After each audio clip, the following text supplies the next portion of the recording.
Ladies and gentlemen, a pleasant good morning to everybody on the Lewis Sports Network. How is everybody doing? It is your boy Lewis coming back at you once again with another heavy hitter banger with yet another video. Make sure to smash that like button, hit that subscribe button, make sure your notifications are turned on, make sure you guys are sharing this on your social media platforms. Truly appreciate it.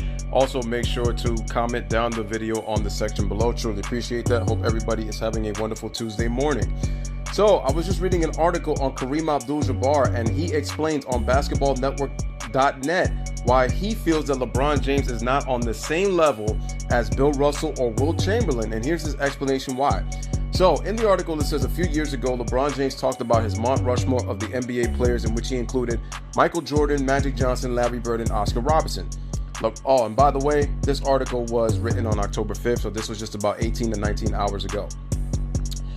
Okay, so in continuing, he says his basketball Mount Rushmore included Michael Jordan, Magic, Larry, and Oscar Robertson.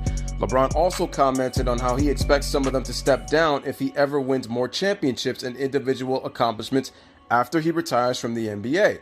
When it comes to his personal opinion about the best players in NBA history, he left out a few names that he could have included on that list.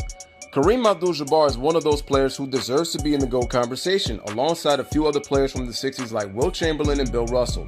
In an interview with Mark Medina of the Los Angeles Daily, and I know Mark Medina, I've seen him plenty for the LA Daily, Kareem commented on LeBron's choice. He was somewhat disappointed in how he didn't acknowledge other greats in NBA history by saying he is automatically better than them. And I quote, Kareem says, LeBron James was talking about how he's the best ever, but he never saw Wilt play. If he had, he wouldn't say that. Whenever he averages 55 points a game, then I might want to listen to what he has to say.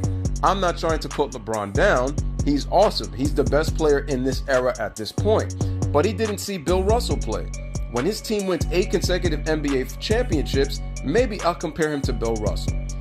Then pretty much says there's no question LeBron has already done astonishing things in his career, and I am also in agreement with the article. LeBron has had an amazing Hall of Fame career, and his NBA journey is not over. To make the right assessments on where specific all-time greats compare to LeBron, we'll have to wait for his career to be finished. And considering the way that he's playing right now, he has a few more good years in his tank. We'll wait and see on that one. Indeed, players like Kareem, Russell, and Wilt don't receive the respect that they perhaps deserve, considering they played in the NBA several decades ago. Russell was the ultimate winner in NBA history. Wilt is dominance in individual records statistically, and they always sounded unreal. And the argument is that they played against weaker competition than the players today. That may be somewhat true, but nobody should undermine their achievements and everything they did for the game of basketball. Now, here's how I feel about what Kareem said. This is the reason that big men really don't give their just due in the NBA, is because they look at them and instead they say, big men don't create opportunities for themselves. It has to be created for them. That's one of the reasons that big men don't get respected when it comes to top 10 all-time greatest, not just centers, but greatest players in the NBA. And if you look at a lot of people's top 10 lists, a lot of people's top 10 lists, favor wing players. They favor perimeter players. When you're looking at Larry Bird and LeBron James and Michael Jordan, they kind of favor to those kind of players. Magic is the only point guard in NBA history that is in the top 10. And some people could argue that he's a Mount Rushmore player. He's actually on my Mount Rushmore at number 4. But he's the only point guard that's on that list out of all the top 10s, because they're a combination of wings and bigs. Pretty much centers. I think Tim Duncan played both power forward and center. He primarily played power forward. Hakeem was primarily a center, so was Kareem, so was Wilt, so was Bill Russell, and so was Shaq. Those guys were all centers. Tim Duncan is kind of more of a hybrid, but he mostly played power forward. And Magic Johnson played point guard, but Larry Bird, LeBron James, and Michael Jordan, those guys are wing players. So they kind of tend to favor, Kareem is the only one to me that is worthy of the top 3 spot. Like when you look at his career in terms of longevity and in terms of his accomplishments, it's, clear cut. I think he is top 3. That's just my personal opinion. But I mean, what Kareem is saying is that, I mean, there is some merit to it. But like I said, I think it's just it really just depends on eras and how you see the game growing up. Because again, it's a matter of if you feel that your era was more nostalgic, you're going to favor that era over the other ones. But I think it shouldn't merit the respect. Now, what I do agree with Kareem, I think in some retrospect, is how today's players don't really respect the past. And a lot of it is because the younger generation, what they should do is they really should learn, and this is what they have YouTube for. You know, they have things like that, you know, to do research and obviously watch the videos.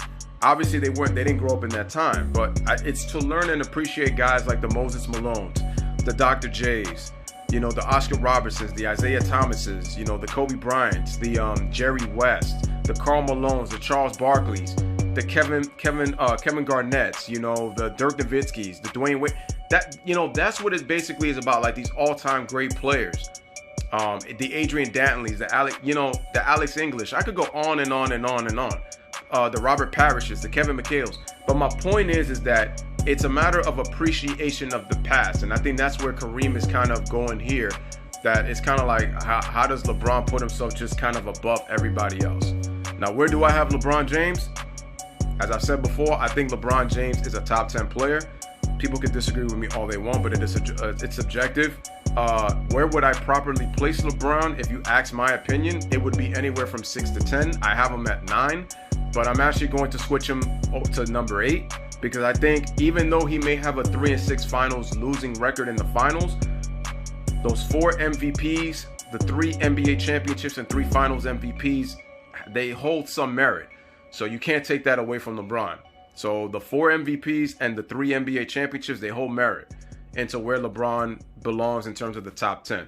Some people have him as the greatest. Some people have him in the top 5, top 3. I think if you properly rank LeBron, to me, this is just my personal opinion, I think it's anywhere from 6 to 10. People need to stop getting emotional over these lists, though. Where you have LeBron, where you have your favorite player is more so predicated as to how you see the game and where you have him. Getting emotional and trying to convince people that LeBron is the greatest or Kobe Bryant is the greatest or Michael Jordan is the greatest, it really all depends. But my point is that to get emotionally, you know, fact checked over where you disagree with somebody doesn't have their favorite player, your favorite player, to me that's just utter complete nonsense. The bottom line is where you have your favorite player is where you have it. And like I said, objectively fair, people can say what they want, but LeBron James to me is a top 10 player. He is. I just don't think he's the greatest. And like I said, the top 5 thing is, you know, that's a little bit cringy to say. So, you know, but he has a chance to win a 4th title. I mean, it's gonna put him at 4 and 6. I don't think for me it moves him up anymore. I think that finals record is gonna have to improve for me in order for me to move him up even more. But we'll see what happens. Anyway, ladies and gentlemen, those are Kareem's thoughts on LeBron being the greatest. And like I said, much respect to Bill Russell and Wilt Chamberlain, Kareem. There's a reason why I have those guys in my top 10 is because despite the fact on how you feel about them, you can't undermine what they've done. That's just about every great player that's in the top 10. We got to put respect on all these guys' names. Hell, even LeBron James. And you're hearing it from here from the Lewis Sports Network. So anyway, let me know what your thoughts are.